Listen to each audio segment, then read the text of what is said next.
प्यारे दोस्तों नमस्कार। भास्कर बीरबल सिंह विथ हिंदी चैनल में आपका स्वागत है। चलिए दोस्तों बैठते हैं और हिंदी साहित्य के इतिहास के कुछ प्रश्नोत्तर को पढ़ते हैं। युद्धों का सजीव चित्रण किस काल की विशेषता है? तो ये आदिकालीन काव्य धारा की विशेषता है। युद्धों का सजीव चित्रण, युद्धों का सजीव चित्रण आदिकालीन काव्य धारा की विशेषता है। चलिए, आदिकालीन काव्य की प्रमुख विशेषता है। तो आदिकालीन काव्य की प्रमुख विशेषता है आश्रयदाताओं की वीरता, साहस और शौर्य का वर्णन। आश्रयदाताओं की वीरता, साहस और शौर्य का वर्णन करना आदिकालीन काव्य की प्रमुख विशेषता है। नेक्स्ट है, लोक भाषा में साहित्य रचना की प्रवृत्ति किस काल की विशेषता है?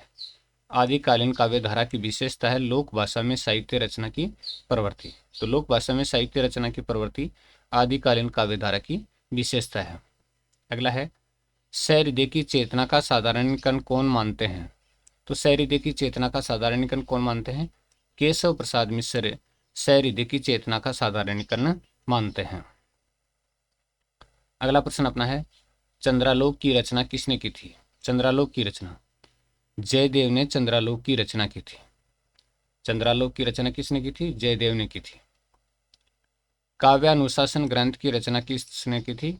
काव्यानुशासन ग्रंथ की रचना, तो दोस्तों काव्यानुशासन ग्रंथ की रचना आचार्य हेमचंद्र ने की थी। काव्यानुशासन ग्रंथ की रचना आचार्य हेमचंद्र ने।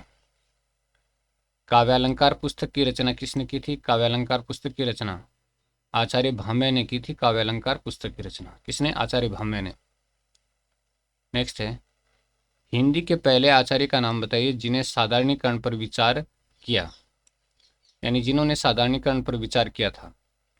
हिंदी के पहले आचार्य का नाम बताइए जिन्होंने साधारणीकरण पर पहले विचार किया था। केशव प्रसाद मिश्र ने किया था।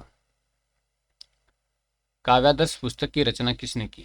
काव्यादर्श पुस्तक की रचना किसने की थी? काव्यादर्श पुस्तक की रचना, तो काव्यादर्श पुस्तक की रचना दंडी ने की थी। दंडी ने काव्यादर्श पुस्तक की रचना किसने?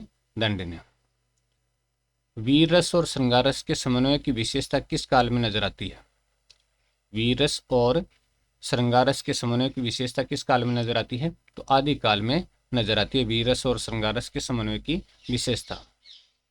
चलिए, अतिशयोक्तिपूर्ण वर्णन करके आश्रयदाता को प्रसन्न रखने की प्रवृत्ति किस काल की विशेषता है?